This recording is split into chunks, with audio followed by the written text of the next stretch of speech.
बिस्मिल्लाहिर्रहमानिर्रहीम ते अस्सलाम वालेकुम। ज़मींदार ते काश्तकार भरावो, पंजाब रंग दे नां तो एक यूट्यूब चैनल मैं शुरू किया है जिहदे विच ज़मींदारां दे मसाइल ते उन्हां दा हल उहदे बारे दे विच गलबात की जावे करेगी ते बहस भी की जाएगी यूट्यूब ते दीगर सोशल मीडिया ते। और इन्हां दे जिहड़े मसाइल ने ज़मींदारां दे उन्होंने जिहड़े हकाम ने जिहड़े इहनूं हल कर सकते हैं मसाइल नूं उन्हां तक पहुँचाउण दा बंदोबस्त किया जाएगा।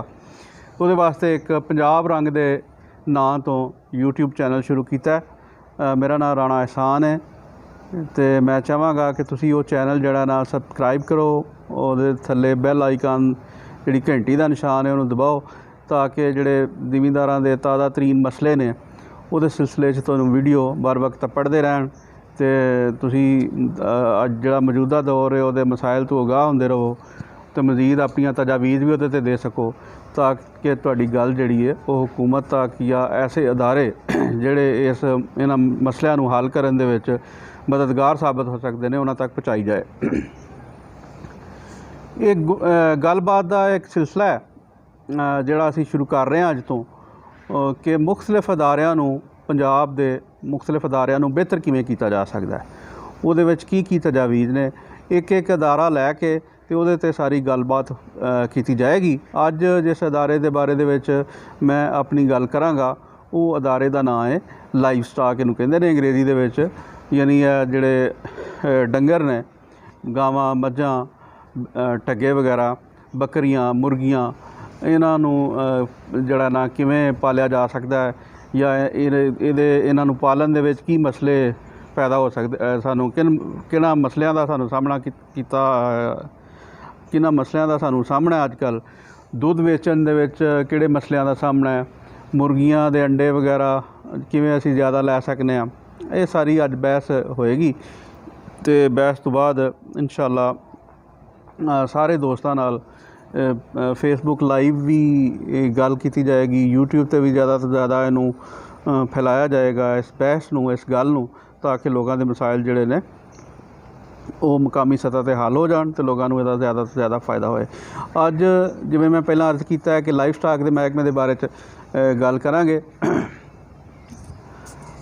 तकरीबन पंजाब की 70% नालों ज़्यादा आबादी जिहड़ी है वो इस शोबे नाल वाबस्ता है। ऐसे लोग जिन्हां दीयां ज़मीनां भी अपनियां नहीं, उन्होंने भी अपने घर दे विच एक दो मझ रखी है या बकरियां रखियां ने या मुर्गियां रखियां ने और उन्हां दी आमदन नाल वो अपने खानदान का माड़ा मोटा गुजारा करके अपने बच्चों का पेट पाल रहे हैं तो अपना गुजारा कर रहे हैं। लेकिन जिहड़ा ना इन्हां लोगों को बहुत सारे मसाइल का सामना करना पै रहा है।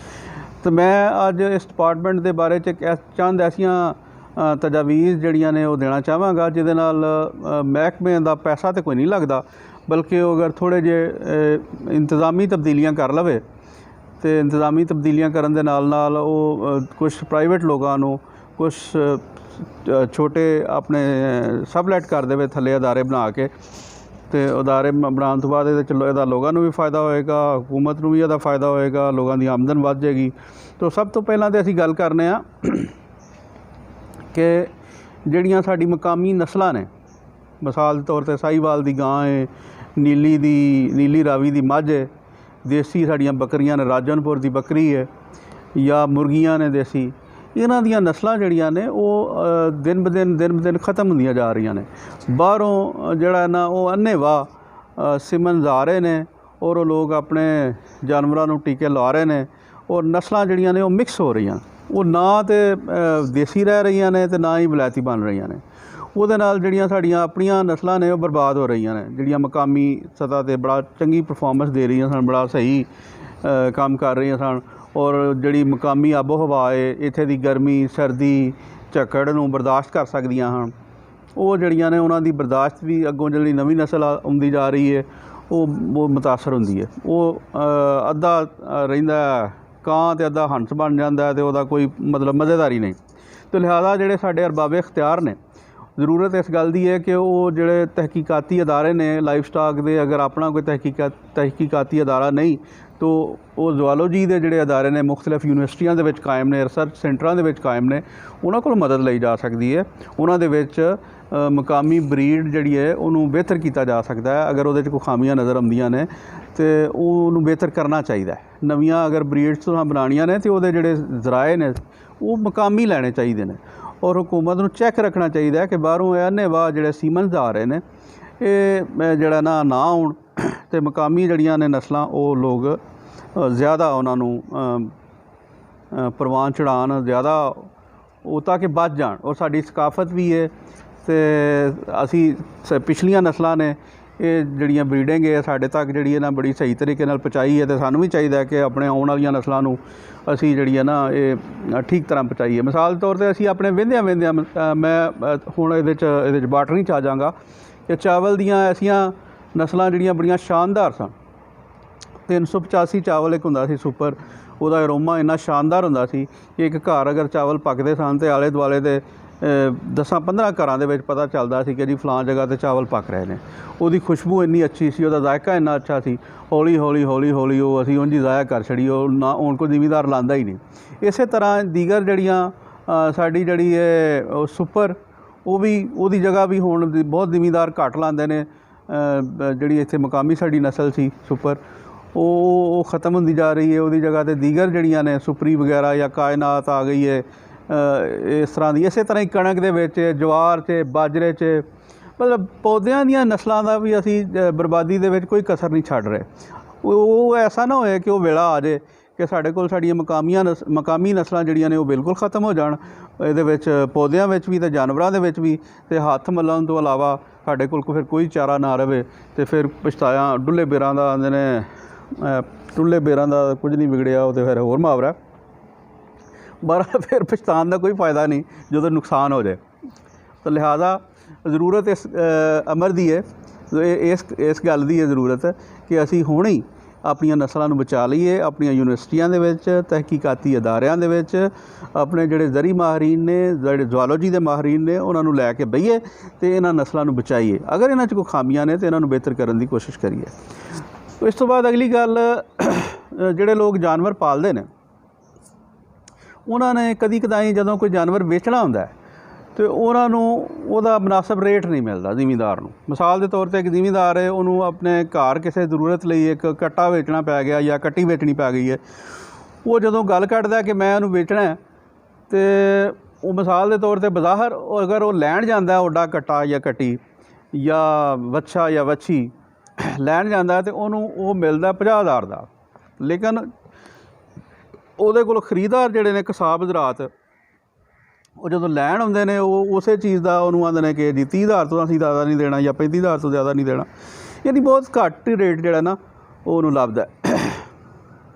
ਉਹਦੇ ਬਾਅਦ ਜ਼ਰੂਰਤ ਇਸ ਗੱਲ ਦੀ ਹੈ ਕਿ ਅਸੀਂ ਕੋਈ ਐਸਾ ਪ੍ਰਾਈਵੇਟ ਅਦਾਰਾ ਬਣਾ ਦਈਏ ਤਹਿਸੀਲ ਦੀ ਸਤ੍ਹਾ 'ਤੇ ਜਿਹੜਾ ਕਿ ਜ਼ਿਮੀਂਦਾਰਾਂ ਅਤੇ ਕਸਾਬ ਦੇ ਹਜ਼ਰਾਤ ਦੇ ਵਿੱਚ ਕੋਆਰਡੀਨੇਸ਼ਨ ਕਰੇ।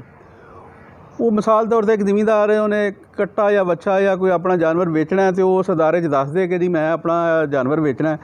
ਉਹ 8-10 ਕਸਾਈਆਂ ਨੂੰ ਉਹ ਦੱਸੇ ਕਿ ਜੀ ਇਸ ਤਰ੍ਹਾਂ ਦਾ ਜਾਨਵਰ ਫਲਾਂ ਜਗ੍ਹਾ 'ਤੇ ਦਸਤਿਆਬ ਹੈ ਅਤੇ ਉਹਦੇ ਨਾਲ ਇੱਕ ਮੁਕਾਬਲਾ ਆ ਜਾਏਗਾ ਮੁਖਤਲਿਫ ਕਸਾਬ ਦਾ ਵੀ ਜਾਂ ਖਰੀਦਣ ਵਾਲੇ ਲੋਕਾਂ ਦਾ, ਅਤੇ ਉਹ ਵਿਚਾਰੇ ਜ਼ਿਮੀਂਦਾਰ ਨੂੰ ਉਹਦਾ ਰੇਟ ਚੰਗਾ ਲੱਭ ਜਾਏਗਾ, ਉਹਦਾ ਫਾਇਦਾ ਹੋ ਜਾਏਗਾ। ਲੇਕਿਨ ਇਹ ਜਿਹੜਾ ਇਸ ਵੇਲੇ ਕੋਈ ਵੀ ਨਹੀਂ, ਉਹ ਇੱਕ ਅੱਧਾ ਕਸਾਈ ਜਿਹੜਾ ਜਿਹਦੇ ਅੱਗੇ ਕੋਈ ਜ਼ਿਮੀਂਦਾਰ ਚੜ੍ਹ ਜਾਂਦਾ ਉਹ ਵਿਚਾਰਾ ਉਹਨੂੰ ਇਸ ਇੰਨੇ ਜੋਗਾ ਕਰ ਦਿੰਦਾ ਕਿ ਅੱਗੋਂ ਬਾਦਲ ਹੋ ਜਾਂਦਾ ਜਾਨਵਰ ਪਾਲਣ ਤੋਂ। ਸਭ ਤੋਂ ਵੱਡਾ ਮਸਲਾ ਜਿਹੜਾ ਨਾ ਉਹ ਉਦੋਂ ਪੇਸ਼ ਆਉਂਦਾ ਜਦੋਂ ਕੋਈ ਜਾਨਵਰ ਜ਼ਖਮੀ ਹੋ ਜਾਂਦਾ, ਅੱਲਾ ਨਾ ਕਰੇ ਕਿਸੇ ਕਿਸਾਨ ਦਾ, ਜਾਂ ਉਹ ਬਿਮਾਰ ਹੋ ਜਾਂਦਾ। ਇੱਕ ਆਮ ਸਿਹਤਮੰਦ ਜਾਨਵਰ ਵੱਛਾ ਜਾਂ ਢੱਗਾ ਜਾਂ ਕੱਟਾ ਜਾਂ ਕੱਟੀ, ਆਮ ਸਿਹਤਮੰਦ ਜਿਹੜਾ ਜਾਨਵਰ ਉਹਦਾ ਰੇਟ ਅਗਰ ਕਸਾਬ ਵੀ ਆਪਣੇ ਘੱਟ ਰੇਟ 'ਤੇ ਵੀ ਅਗਰ 1 ਲੱਖ ਰੁਪਈਆ ਭਰਦਾ ਅਤੇ ਉਹ ਉਸੇ ਬਿਮਾਰ ਜਾਨਵਰ ਦਾ 15-20 ਹਜ਼ਾਰ ਦੇਣ ਵਾਸਤੇ ਵੀ ਤਿਆਰ ਨਹੀਂ ਹੁੰਦਾ। ਮੁਖਤਲਿਫ ਹੀਲੇ ਬਹਾਨੇ ਕਰਕੇ ਜ਼ਿਮੀਂਦਾਰ ਵਿਚਾਰਾ ਡਰਦਾ। ਹਾਲਾਤ ਇੰਝ ਦੇ ਨੇ ਕਿ ਉਹ ਆਂਦਾ ਕਿ ਪਤਾ ਨਹੀਂ ਬਚਣਾ ਇਹਨੇ ਕਿ ਨਹੀਂ ਬਚਣਾ। ਜ਼ਖਮੀ ਹੋਣ ਤੋਂ ਬਾਅਦ ਉਹਦੇ ਕੋਲ ਜਾਨ ਛੁਡਾਉਣ ਦੀ ਕੋਸ਼ਿਸ਼ ਕਰਦਾ। ਉਹ ਆਂਦਾ ਚੱਲ ਮੁਫਤ ਸੁੱਟਣ ਨਾਲੋਂ ਚੰਗਾ ਹੈ ਕਿ ਮੈਂ ਜਿਹੜਾ ਨਾ 10-15 ਹਜ਼ਾਰ ਹੀ ਲੈ ਲਾਂ। ਉਹ ਬੜਾ ਜ਼ੁਲਮ ਹੈ। लिहाजा ਇਹ ਜਿਹੜਾ ਅਦਾਰਾ ਜਿਹਦਾ ਮੈਂ ਜ਼ਿਕਰ ਕੀਤਾ ਹੈ ਕਿ ਤਹਿਸੀਲ ਦੀ ਸਤ੍ਹਾ 'ਤੇ ਹੋਣਾ ਚਾਹੀਦਾ ਹੈ, ਜਿਹੜਾ ਕੋਆਰਡੀਨੇਟ ਕਰੇ ਕਸਾਈਆਂ ਦੇ ਵਿੱਚ ਜਾਂ ਦੀਗਰ ਸਲਾਟਰ ਹਾਊਸਿਸ ਵਿੱਚ ਜਿਹੜੇ ਕਿ ਵੱਡੇ ਪੈਮਾਨੇ 'ਤੇ ਬਣਾਏ ਜਾਂਦੇ ਨੇ। ਉਹਨਾਂ ਨੂੰ ਗੋਸ਼ਤ ਦੀ ਜ਼ਰੂਰਤ ਹੁੰਦੀ ਹੈ, ਉਹਨਾਂ ਦੀਆਂ ਗੱਡੀਆਂ ਆਉਣ 'ਤੇ ਆ ਕੇ ਲੈ ਜਾਣ, ਜਾਂ ਕਸਾਈ ਮੁਖਤਲਿਫ 8-10 ਜਿਹੜੇ ਨੇ ਉਹਨਾਂ ਨੂੰ ਉਹ ਦੱਸੇ ਕਿ ਫਲਾਂ ਜਗ੍ਹਾ 'ਤੇ ਇਹ ਗੋਸ਼ਤ ਦਸਤਿਆਬ ਹੈ ਅਤੇ ਤੁਸੀਂ ਅਗਰ ਲੈਣਾ। ਉਹਨਾਂ ਦਾ ਆਪਸ 'ਚ ਮੁਕਾਬਲਾ ਹੋ ਜਾਂਦਾ। ਮੁਕਾਬਲੇ ਦਾ फ़ायदा ਫਿਰ ਇਹ ਹੋ ਜਾਂਦਾ ਹੈ ਕਿ ਜ਼ਿਮੀਂਦਾਰ ਨੂੰ ਰੇਟ ਅੱਛਾ ਲੱਭ ਜਾਂਦਾ। ਹਾਂ, ਉਹ ਅਦਾਰੇ ਦੀ ਕੋਈ ਫੀਸ ਮੁਕਰਰ ਕਰਨੀ ਹੈ ਤਾਂ ਕਰ ਲਓ। ਮਿਸਾਲ ਦੇ ਤੌਰ 'ਤੇ ਇੱਕ ਜ਼ਿਮੀਂਦਾਰ ਹੈ, ਅਗਰ ਉਹਨੂੰ 5 ਜਾਂ 10 ਹਜ਼ਾਰ ਰੁਪਈਆ ਉਸ ਅਦਾਰੇ ਨੂੰ ਉਸ ਸੌਦੇ ਇੱਕ ਦਾ ਦੇਣਾ ਪੈ ਜਾਂਦਾ ਅਤੇ ਉਹਦੇ ਇਵਜ਼ ਉਹਨੂੰ 40-50 ਹਜ਼ਾਰ ਦਾ ਫ਼ਾਇਦਾ ਹੋ ਜਾਂਦਾ ਹੈ, ਜਾਂ 70-80 ਹਜ਼ਾਰ ਦਾ ਫ਼ਾਇਦਾ ਹੋ ਜਾਂਦਾ ਅਤੇ ਉਹਨੂੰ ਚੁਭੇਗਾ ਨਹੀਂ 5-10 ਹਜ਼ਾਰ ਰੁਪਈਆ ਉਹਨੂੰ ਫੀਸ ਦੇਣਾ। ਤਾਂ ਲਿਹਾਜ਼ਾ ਇਹ ਇੱਕ ਅਦਾਰਾ ਪ੍ਰਾਈਵੇਟਲੀ ਏਸੀ ਹਰ ਤਹਿਸੀਲ ਦੇ ਵਿੱਚ ਠੇਕਾ ਦੇ ਲਿਆ ਆਪਣਾ, ਜਿਹੜਾ ਉਹ ਲਾਜ਼ ਵਗੈਰਾ ਹੁੰਦੇ ਨੇ ਉਹਦੇ ਵਿੱਚ ਉਹ ਇੱਕ ਕਿ ਇਸ ਅਦਾਰੇ ਨੂੰ ਅਸੀਂ ਜੀ ਇਹ ਬਣਾਉਂਦੇ ਹਾਂ, ਉਹ ਕੋਆਰਡੀਨੇਟ ਕਰੇਗਾ। ਉਹਨਾਂ ਦੀਆਂ ਤਨਖਾਹਾਂ ਵੀ ਉਹ ਜਿਹੜੀਆਂ ਫੀਸਾਂ ਲੋਕਾਂ ਕੋਲੋਂ ਲਏਗਾ। ਇੱਕ ਬੰਦਾ ਉੱਥੇ ਇੱਕ ਟੈਲੀਫੋਨ ਦੇ ਕੇ ਬਹਾਣ ਦੀ ਲੋੜ ਹੈ ਅਤੇ ਬਾਕੀ ਆਪਣਾ ਡਾਟਾ ਇਕੱਠਾ ਕਰ ਲਏ। ਇਹਦੇ 'ਚ ਕਿਸਾਨਾਂ ਦਾ ਵੀ ਫ਼ਾਇਦਾ ਹੋ ਸਕਦਾ ਹੈ। ਇਹਦਾ ਫਿਰ ਗੋਸ਼ਤ ਜਿਹੜਾ ਉਹ ਵੀ ਲੋਕਾਂ ਨੂੰ ਸਸਤਾ ਮਿਲੇਗਾ। ਜਦੋਂ ਕੰਪੀਟੀਸ਼ਨ ਆਏਗਾ ਜ਼ਿਆਦਾ ਲੋਕ ਖਰੀਦਣ ਵਾਲੇ ਹੋਣਗੇ, ਔਰ ਸਭ ਤੋਂ ਜ਼ਿਆਦਾ ਫ਼ਾਇਦਾ ਇਹਦਾ ਜ਼ਿਮੀਂਦਾਰਾਂ ਨੂੰ ਹੋਏਗਾ। ਇਹ ਕੋਈ ਅਦਾਰਾ ਇਸ ਤਰ੍ਹਾਂ ਦਾ ਹੋਣਾ ਚਾਹੀਦਾ ਹੈ। ਲਾਈਫ ਸਟਾਕ ਜੋ ਹੈ ਨਾ, ਉਹ ਅਗਰ ਆਪੀ ਨਹੀਂ ਤਾਂ ਕਮ ਅਜ਼ ਕਮ ਕੋਈ ਪ੍ਰਾਈਵੇਟਲੀ ਸਬਲੈਟ ਕਰ ਦੇ ਤਹਿਸੀਲ ਲੈਵਲ ਦੀ ਸਤ੍ਹਾ 'ਤੇ। ਉਸ ਤੋਂ ਬਾਅਦ ਫਿਰ ਅਗਲਾ ਮਸਲਾ ਆ ਜਾਂਦਾ ਹੈ ਸਭ ਤੋਂ ਵੱਡਾ, ਕਿ ਜਾਨਵਰਾਂ ਦਾ ਜਿਹੜਾ ਲੋਕ ਮਜਬੂਰ ਨੇ ਕਸਾਈਆਂ ਨੂੰ ਹੀ ਦੇਣ 'ਤੇ ਹਕੂਮਤ ਇੰਤਜ਼ਾਮ ਕਰੇ ਕਿ ਵੱਡੇ ਵੱਡੇ ਕਸਬਿਆਂ ਦੇ ਵਿੱਚ ਜਾਂ ਤਹਿਸੀਲਾਂ ਦੇ ਵਿੱਚ ਸਲਾਟਰ ਹਾਊਸ ਬਣਾਏ। ਉਹਨਾਂ ਲੋਕਾਂ ਨੂੰ ਕਰਜ਼ੇ ਦੇਵੇ ਸਸਤੇ, ਤਾਂ ਕਿ ਉਹ ਸਲਾਟਰ ਹਾਊਸ ਬਣਾਉਣ ਔਰ ਬੜਾ ਬਿਹਤਰੀਨ ਕਿਸਮ ਦਾ ਉੱਥੇ ਇੰਤਜ਼ਾਮ ਹੋਵੇ। ਜਾਨਵਰ ਉਹ ਖਰੀਦਣ ਸਲਾਟਰ ਹਾਊਸ ਵਾਲੇ, ਉਹ ਉਹਨੂੰ ਪ੍ਰੋਸੈਸ ਕਰਨ, ਐਕਸਪੋਰਟ ਕਰਨ ਪੂਰੀ ਦੁਨੀਆ ਦੇ ਵਿੱਚ ਹਲਾਲ ਮੀਟ।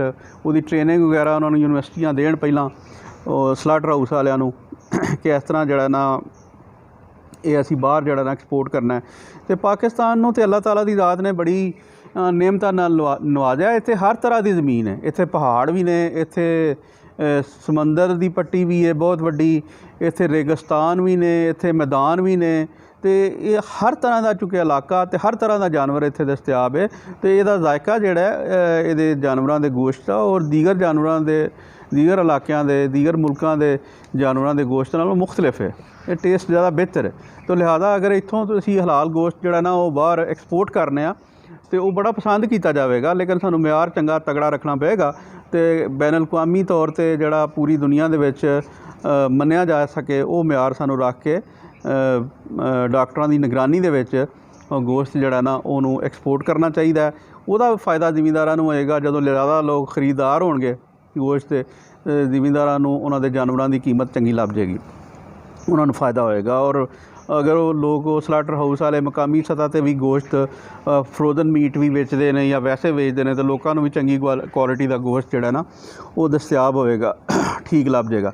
ਵਰਨਾ ਮੌਜੂਦਾ ਸੂਰਤ ਹਾਲ ਇਹ ਹੀ ਹੈ ਕਿ ਹਰ ਜਗ੍ਹਾ ਤੋਂ ਅਗਰ ਇੱਕ ਇਲਾਕੇ ਦੇ ਵਿੱਚ ਮਿਸਾਲ ਦੇ ਤੌਰ 'ਤੇ 50 ਕਸਾਈ ਨੇ, ਤਾਂ 50 ਦੇ ਵਿੱਚੋਂ ਮੇਰਾ ਖਿਆਲ ਹੈ ਕੋਈ ਇੱਕ ਅੱਧਾ ਹੀ ਹੋਣਾ ਜਿਹੜਾ ਪਾਣੀ ਨਹੀਂ ਲਾਉਂਦਾ ਜਾਂ ਬਿਮਾਰ ਜਾਨਵਰ ਨਹੀਂ ਕਰਦਾ, ਜਾਂ ਕੋਈ ਗਰੰਟੀ ਨਹੀਂ ਹੁੰਦੀ ਲੈਣ ਵਾਲੇ ਬੰਦੇ ਨੂੰ ਕਿ ਗੋਸ਼ਤ ਖਰੀਦਣ ਵਾਲੇ ਬੰਦੇ ਨੂੰ ਕਿ ਮੈਂ ਕਿਸ ਤਰ੍ਹਾਂ ਦਾ ਖਰੀਦ ਰਿਹਾ, ਇਹ ਸਿਹਤਮੰਦ ਵੀ ਹੈ ਜਾਂ ਨਹੀਂ। ਅੱਛਾ, ਉਸ ਤੋਂ ਬਾਅਦ ਅਗਲੀ ਗੱਲ ਆ ਜਾਂਦੀ ਹੈ ਫਿਰ ਜਾਨਵਰਾਂ ਦੇ ਚਾਰੇ ਦੀ, ਕਿ ਦੁਨੀਆ ਜਿਹੜੀ ਹੈ ਉਹ ਬਹੁਤ ਅੱਗੇ ਪਹੁੰਚ ਗਈ ਹੈ। ਉਹ ਐਸੀ ਗਜ਼ਾਈਅਤ ਵਾਲਾ ਚਾਰਾ ਉਹਨਾਂ ਨੇ ਬਣਾ ਲਿਆ ਕਿ ਜਿਹੜਾ ਬੜੇ ਥੋੜ੍ਹੇ ਜਿਹਾ ਜਾਨਵਰਾਂ ਨੂੰ ਅਗਰ ਪਾਇਆ ਜਾਏ ਤਾਂ ਉਹਨਾਂ ਦੀ ਭੁੱਖ ਵੀ ਖ਼ਤਮ ਹੋ ਜਾਂਦੀ ਹੈ, ਉਹਨਾਂ ਦੀ ਜਿਸਮ ਦੇ ਅੰਦਰ ਕਮਜ਼ੋਰੀ ਵੀ ਨਹੀਂ ਰਹਿੰਦੀ, ਤਾਕਤ ਵੱਧ ਜਾਂਦੀ ਹੈ, ਔਰ ਦੁੱਧ ਵੀ ਜਾਨਵਰ ਬਹੁਤ ਜ਼ਿਆਦਾ ਦਿੰਦੇ ਨੇ।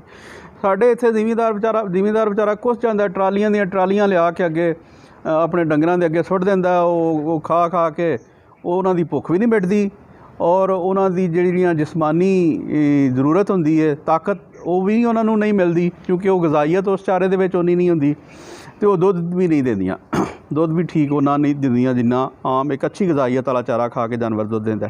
ਤਾਂ ਲਿਹਾਜ਼ਾ ਸਾਡੇ ਜਿਹੜੇ ਜ਼ਰੀ ਮਾਹਰੀਨ ਨੇ, ਜ਼ੂਓਲੋਜੀ ਦੇ ਮਾਹਰੀਨ ਨੇ, ਉਹਨਾਂ ਨੂੰ ਚਾਹੀਦਾ ਕਿ ਐਸੀ ਬਰੀਡਿੰਗ ਚਾਰੇ ਦੇ ਵਿੱਚ ਤਿਆਰ ਕਰਨ ਜਿਹਦੀ ਗਜ਼ਾਈਅਤ ਬਹੁਤ ਬਿਹਤਰ ਹੋਏ, ਔਰ ਥੋੜ੍ਹੇ ਜਿਹੇ ਪੱਠੇ ਖਾ ਕੇ ਜਾਨਵਰ ਜਿਹੜਾ ਨਾ ਉਹ ਉਹਦੀ ਸਿਹਤ ਵੀ ਠੀਕ ਹੋ ਜਾਏ, ਉਹਦੀਆਂ ਜਿਸਮ ਦੀਆਂ ਸਾਰੀ ਗਜ਼ਾਈ ਜ਼ਰੂਰਤਾਂ ਵੀ ਠੀਕ ਹੋ ਜਾਣ। ਦੁਨੀਆ ਨੇ ਇਹ ਕਰ ਲਿਆ, ਅਸੀਂ ਵੇਖਦੇ ਹਾਂ ਹੁਣ ਕਦੋਂ ਕਰਨੇ ਆ। ਲਿਹਾਜ਼ਾ ਇਹ ਮੁਖਤਲਿਫ ਯੂਨੀਵਰਸਿਟੀਆਂ ਦੇ ਵਿੱਚ, ਮੁਖਤਲਿਫ ਤਹਿਕੀਕਾਤੀ ਸੈਂਟਰਾਂ ਦੇ ਵਿੱਚ ਸਾਨੂੰ ਇਹ ਗੱਲ ਜਿਹੜੀ ਹੈ ਨਾ ਚੀਜ਼, ਇਹਦੇ 'ਤੇ ਅਮਲ ਕਰਨਾ ਪਵੇਗਾ ਕਿ ਬਰੀਡਿੰਗ ਸਾਡੀ ਜਿਹੜੀ ਚਾਰੇ ਦੀ ਹੈ ਉਹ ਬਿਹਤਰ ਹੋ ਜਾਏ। ਇਸ ਤੋਂ ਅਗਲੀ ਗੱਲ ਉਹਦਾ ਵੀ ਲੋਕਾਂ ਨੂੰ फ़ायदा हो जाएगा काफ़ी। इस तो अगली गल चारे तो बाद वाली, हाँ एक साइलेज आ गया। साइलेज वाकई वो दीगर आम जो साडा रवायती चारा वो नालों तो वही गजाइत बेहतर है और घट भी वो जानवर खाते हैं, लेकिन वो कीमत जी जिमीदार के हथों निकल गई। वो उन्होंने ज़रा महंगा पैंदा है, महंगे नाल वो दुध वह सस्ता विकदा है, वो साइलेज वह महंगा विकदा, उन्होंने लैना पैंदा है, तो वो काबू च नहीं रहिंदा मामला। लिहाजा छोटे जिमीदार नूं खास तौर पर छोटे किसान नूं, लिहाजा इस मसले नूं वो हल करने वास्ते ब्रीडिंग ही ज़्यादा बेहतर की जाए, जिन्होंने आप गा के आप पा सके तो वो ज़्यादा बेहतर गल है। उस तो अगली गल आ जाती है दुध की। जिमीदार बेचारा जड़ा ना वो तो दुध की कीमत जी है ना 60-70 रुपए तो वध नहीं लभदी 1 लीटर की, जदों कि जड़ा दुध लैण वाला बंदा है जो बाज़ारों दुध लैन जाता है उन्होंने खालस दुध जड़ा ना वो 100-110 रुपए तो भी नहीं लभदा। लिहाजा एडा वड्डा जड़ा मुनाफे का विच हिस्सा है वो विच मिडल मैन लै जाता है, जिहदा ना तो जिमीदार नूं फ़ायदा है तो ना ही वो दुध खरीदण वाले नूं फ़ायदा है। तो इस गल की ज़रूरत इस गल की है कि हुकूमत सस्ते करजे देवे लोगों नूं, जिमीदारां नूं, कि तहसील लैवल ते मुख्तलिफ वड्डे कस्बियां दे विच छोटे छोटे दुध नूं प्रोसैस करने वाले प्लांट लाण और प्लांट ला के दुध पैक करन। ਉਹਦਾ ਮਿਆਰ भी चंगा है, लोगों को सस्ता तो म्यारी पैक दुध भी लभ जे, खालस भी लभ जे। जो दुध खरीदण वाले लोग ज़्यादा होणगे, जिमीदार को रेट भी अच्छा मिल जाएगा, जिहड़ा गाह के उन्होंने दुध चंगा लभ जाएगा। ये भी फ़ायदा जिहड़ा ना वो दोवां दा ही है। उस तो बाद फिर असी घर पालतू जानवर तो रखने आ। हुकूमत नूं चाहिए कि ऐसे जानवर जिहड़े गैर रवायती ने, और सानू अल्लाह ताला ने ऐसी आबो हवा दी है कि इत्थे हर तरह का जानवर जिहड़ा ना उसकी परवरिश हो सकती है। तो दुनिया दे विच बड़े महंगे विकदे ने, परिंदे ने या मुख्तलिफ चिड़िया घरां दे विच रखण वाले जानवर ने। उन्हां नूं रखण वास्ते लोकां नूं आसान शराइत ते करजे देवे, लोग अपने फार्म हाउस वगैरह बनाउण या अपनियां कोई ऐसा कंट्रोल्ड एटमॉस्फेयर दे विच उन्हां नूं पालन, पा के वेचण बाहर ते कसीर ज़रे मुबादला कमाण। उहदा हुकूमत नूं भी फ़ायदा होएगा और लोग अपने तौर पर उन्होंने ज़्यादा बेहतर तरीके नाल, कुछ मकामी लोग हजे कर रहे हैं काम, वो शेर, चीते, जैबरा वगैरह या मुख्तलिफ किस्मां दे सप, तोते वो पाल रहे हैं, लेकिन हुकूमत वालों उन्होंने किसी किस्म की कोई जी है ना वो मदद हासिल नहीं। ज़रूरत इस गल की है कि इनू ज़्यादा वड्डे पैमाने पर फैलाया जाए।